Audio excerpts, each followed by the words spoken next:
আপনারা একটু আমার সাথে বলেন আল্লাহুম্মা, আওয়াজ দিয়ে বলেন আল্লাহুম্মা বারিক লানা ফি রজব ওয়া শাবান ওয়া বাল্লিগনা রমজান। এটা হলো রমাদান। আল্লাহর ওই কিয়ামতের দিন বলা যায়, আল্লাহ তুমি তো পাঠাইছিলা আমাদের, আমি তো নামাজ পড়ি নাই, রোজা রাখি নাই, হজ করি নাই, যাকাত দেই নাই, উলামায়ে কেরামকে কদর করি নাই, মানুষকে সম্মান করি নাই, কিচ্ছু করি নাই। আল্লাহ তবে একটা জিনিস করছি। কি করছি? তুমি যে রমজান দিছিলা, শুধু ওই রমজানেই শুধু রোজা রাখছি, ওই রমজানেই শুধু নামাজটা পড়ছি, আর কখনো তো কিছু করি নাই। তবে আমার জীবনে তুমি তো বলছো এক রমজানের এক ইবাদতকে তুমি হাজার বছরের ইবাদতের তুল্য করো। তুমি একমাত্র সেই লাইলাতুল কদরের রাতকে তুমি হাজার মাসের লাইলাতুল কদর খায়রুম মিন আলফি শাহর, হাজার হাজার মাসের ইবাদতের সওয়াব দিয়ে দাও তুমি। আল্লাহ আমি তো 80 বছর বাঁচছিলাম, আল্লাহ আমি তো 22 বছর বাঁচছিলাম, আল্লাহ 25 বছর বাঁচছিলাম, 35 বছর বাঁচছিলাম, আল্লাহ বালেগ হওয়ার পর থেকে এই কয় বছর বাঁচছি। প্রতি বছরে যদি একটা করে লাইলাতুল কদর পাই, একটা লাইলাতুল কদরের যে পরিমাণ ইবাদত হয়, তুমি বলছো লাইলাতুল কদর খায়রুম মিন আলফি শাহর, এক রাত ইবাদত করলে এর সওয়াব হাজার রাত বাড়ায়া দাও। তার মানে তুমি হিসাব লাগায়া দেখো, আমি যেই কয়দিন বাঁচছি কয়েক হাজার রাত তোমার ইবাদত করছি। সুবহানাল্লাহ, সুবহানাল্লাহ। বলেন আল্লাহ কি দয়া করে না? উনি কি দয়া করতে পারে না? কোরআনে কারিমের মধ্যে আল্লাহ তাআলা বলেন, ইয়া আইয়ুহাল্লাযীনা আমানু আতিউল্লাহ ওয়া আতিউর রাসূল, আতিউল্লাহ ওয়া আতিউর রাসূল ওয়া উলিল আমরি মিনকুম।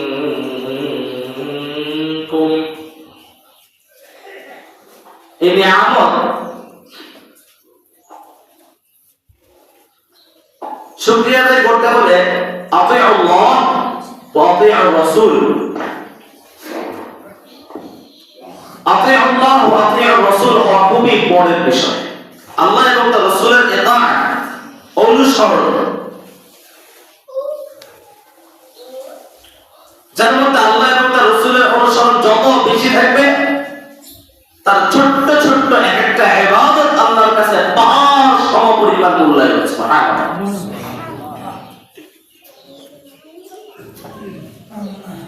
আখলিস দীনাকা ইয়াকফিকাল আমালুল কলিল,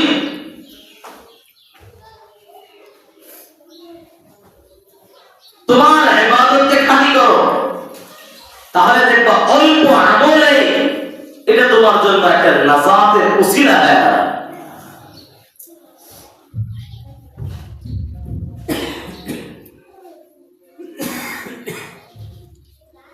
এজন্য আতিউল্লাহ ওয়া আতিউর রাসূল, এই দুইটা হওয়া খুবই জরুরি। কিন্তু এই দুইটা আমাদের জন্য হয় না। আমাদের বাঙালিদের একটা অভ্যাস, সেটা হলো আমরা হাড়ি ভাঙবো তোমার মাথায় ভেঙে তারপরেই সেই হাড়ির মধ্যে থাকা তরকারি আমরা খাবো। তোমার মাথায় কাঁঠাল ভাঙবো তারপরে আমরা খাবো। কাঁঠাল তোমার মাথায় ভাঙবো, তুমি কিছু বলতে পারবে না। মানে আমরা ইবাদত করবো, আমাদের বাপ-দাদার মন করা অনুযায়ী করবো, আল্লাহ তুমি কিছু বলতে পারবে না, তুমি আমাকে সওয়াব দিবা। ঠিক আছে, আল্লাহর কাছ থেকে এই আশা আমরা করতেই পারি, তার মানে তো এই না যে আল্লাহকে অখুশি করে এরপরে অখুশি করলে তো হবে না।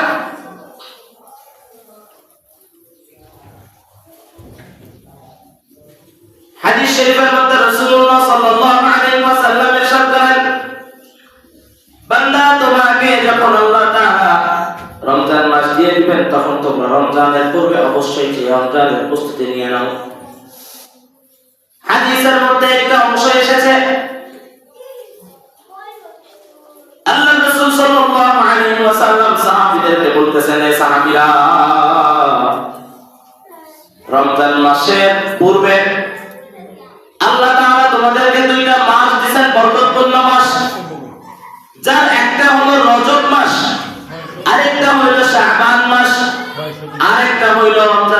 এই 3টা মাস মিলায় একটা বরকতপূর্ণ প্যাকেজ, একটা বরকতপূর্ণ প্যাকেজ।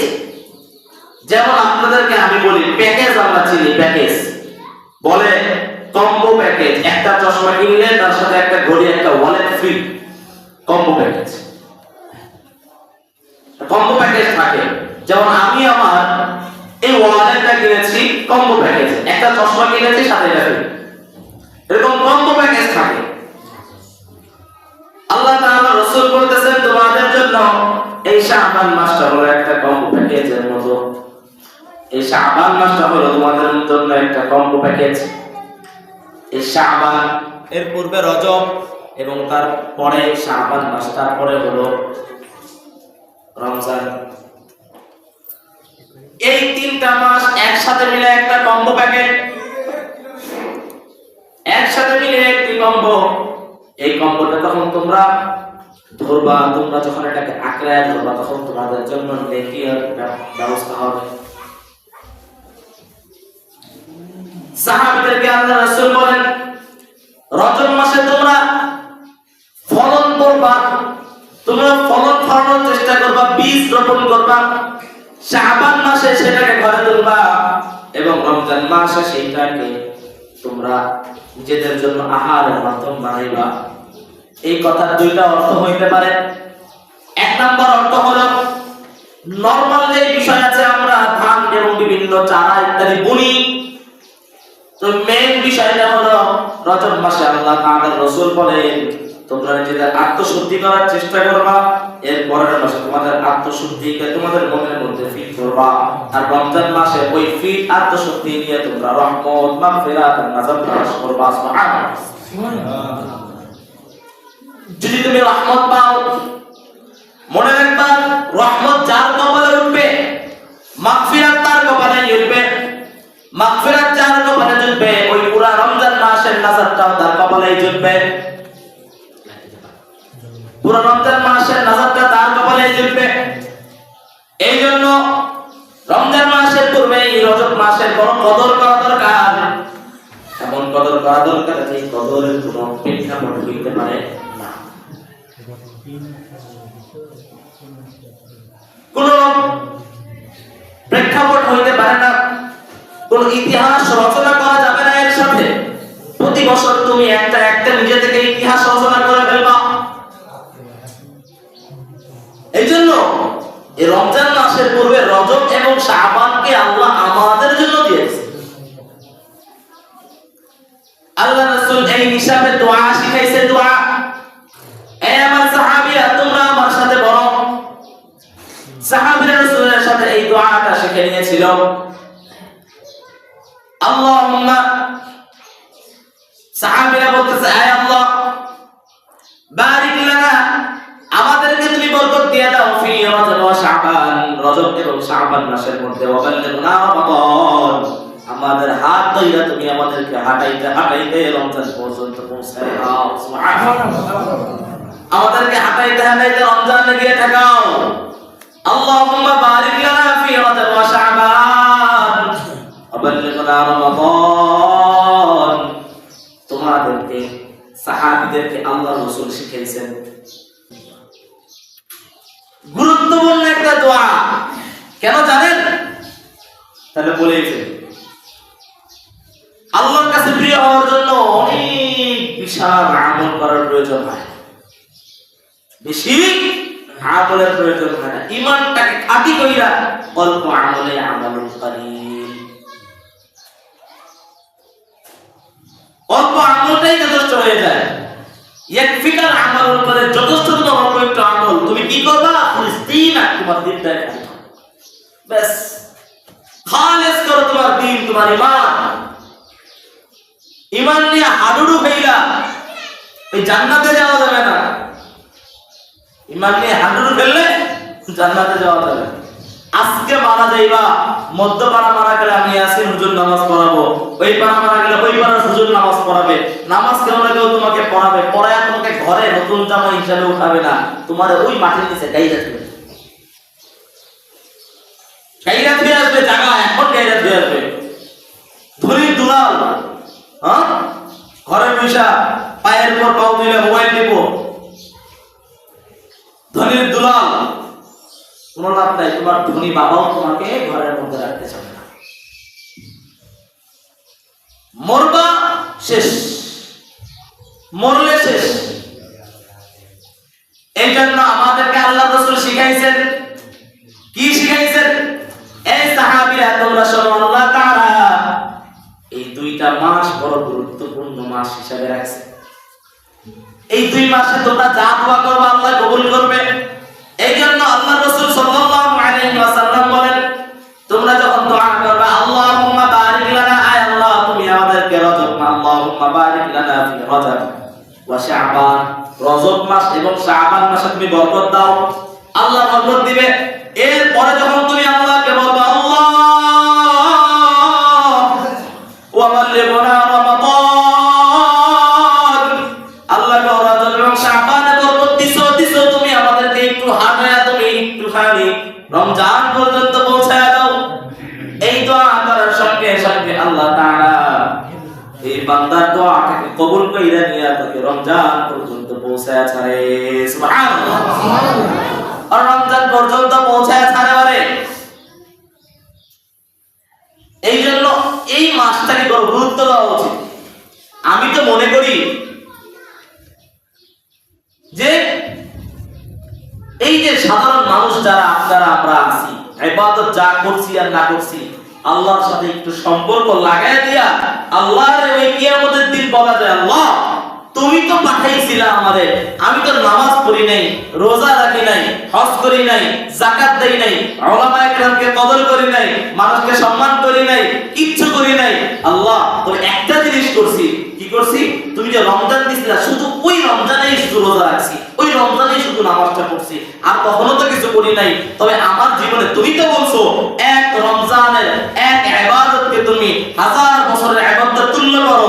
তুমি একমাত্র সেই লাইলাতুল কদরের রাতকে তুমি 1000 মাসের লাইলাতুল কদর খায়রুম মিন আলফি শাহর, 1000 মাসের ইবাদতের সওয়াব দিয়ে দাও তুমি। আল্লাহ আমি তো 80 বছর বাঁচছিলাম, আল্লাহ আমি তো 22 বছর বাঁচছিলাম, আল্লাহ 25 বছর বাঁচছিলাম, 35 বছর বাঁচছিলাম, আল্লাহ বালেগ হওয়ার পর থেকে এই কয় বছর বাঁচছি।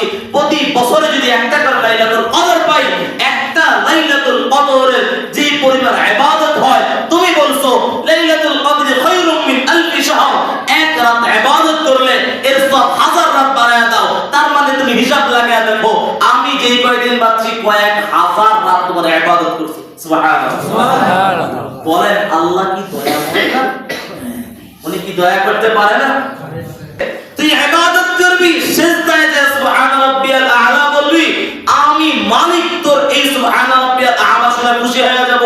এই ওই আমাকে সুবহান রাব্বিয়াল আ'লা বলছে, আমি মহান, এটা বলছে ও জানলো কেমনে আমি মহান? ফেরেশতারা বলে ও তো জানে না আল্লাহ, তুমি আসমান বানাইছো, ও শুনছে আল্লাহ আসমান বানাইছে, তুই মানুষ বানাইছো, খলাকাল ইনসান, আল্লাহ শুনছো, আবার তুমি রহমান, শুনছে আর রহমান আল্লামাহুল বায়ান, ওরে ভাব প্রকাশ করার শক্তি দিছো, ও শুনছে আশ-শামস ওয়াল কমর বিহিসবান, এই সবগুলোকে তুমি নিজ নিজ স্থানে টাকায় রাখছো, ঘুরে রাখছো, ও শুনছে আর আশ-শামস ওয়াল কমর বিহিসবান ওয়ান নাজমু ওয়াশ শাজারু ইয়াসজুদান, আল্লাহ তারকারা যে সবকিছু তোমার সিজদা করে, ও শুনছে, সব শুইনা বলে বিশ্বাস করতে।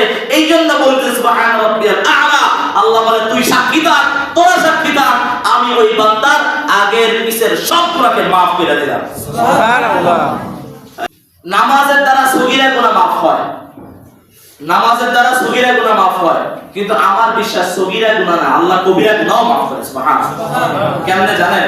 প্রমাণ আছে আমার কাছে, প্রমাণ শুনবেন? আপনারা দেরি করে আসেন, আমার তো কিছু করার নেই, আমি চেষ্টা করি 15তে বয়ান শেষ করতে। আপনারা দেরি করে আসলে আমি যদি 15তে বয়ান শেষ করে দেই, মসজিদের কালেকশন নষ্ট হবে, মসজিদের কালেকশন নষ্ট হবে, ফলে আমাকে দোষারোপ করবে। এই জন্য আমি একটা প্রমাণ দেই যে নামাজ যখন পড়ি তখন আমাদের সব গুনাহ maaf হয়। এর প্রমাণ কি? আল্লাহ রাসূল একদিন সাথে আবু বকরকে নিয়ে শীতের দিনে, এই শীতের দিন, এই ভরা শীতের দিনে মদিনার পাশে একটা গাছ ছিল, এই গাছকে ধরছে, ধইরা একটা ঝাঁকি দিছে, সব পাতাগুলো ঝরে পড়ে গেছে। আবু বকর বলল, আবু বকর পুরো বান্দা যদি এইভাবে সুন্দর করে ওযু কইরা আল্লাহকে দিনে 5 বার ঠিকঠাক মতো সিজদা করে নামাজগুলো আদায় করে, আল্লাহ তাআলা ওর গুনাহগুলো এই গাছের পাতার মতো ছড়ায় যায়। সুবহানাল্লাহ। আল্লাহর রাসূল তো উল্লেখ করে নাই সগীরা গুনাহ ছড়ায় দেয়, কবিরা ছড়ায় দেয়, উল্লেখ করে নাই। তার মানে রাসূল কোন কথা তো আর বানায় বলতেন না, রাসূল কখনো মুখ খুলতেন না যতক্ষণ আল্লাহর অনুমতি না দেয়। তো আল্লাহর কাছ থেকে এই অনুমতি পাইয়াই তো রাসূল বলছে। আল্লাহ উল্লেখ করে নাই যে আপনি বলেন সগীরা মাফ করি। আল্লাহ তাআলা বলছে ওকে বিনা হিসাবে আমি আল্লাহ তাআলা সব মাফ করে দিয়ে আস্তে জান্নাতের দিকে ঢোকানোর চেষ্টা। অতএব এটা দ্বারা আমরা নিশ্চিতে বুঝে ফেলি যে 5 ওয়াক্ত নামাজের দ্বারা আমাদের কবিরা গুনাহগুলো মাফ হতে পারে। আল্লাহ তাআলা আমাদেরকে উক্ত কথাগুলোর উপর আমলের তৌফিক দান করুন। আমিন।